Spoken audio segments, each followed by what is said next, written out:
Вработените во Националната установа Завод и музеј Битола денеска стапија во еднодневен предупредувачки штрајк заедно со Центарот за култура во Битола, откако не успеа преку својот синдикат да се договорат со оваа власт за донесување колективен договор. Како членови на овој синдикат бараме пред се подобрување на нашите плати. Не само изравнување со другите институции во културата, туку и подобрени услови за работа, исто и давање на теренски трошоци, патни трошоци.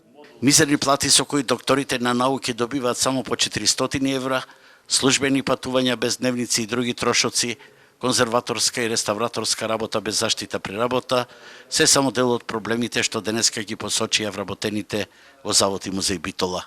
Заштитата и музејската дејност останаа на најниско ниво на плати, каде што можам да кажам дека и доктори на науки добиваат некои мизерни примања. Културата е на најпоследни гранки и чекаме колективен договор. Одиме, штрајкуваме, се одложува.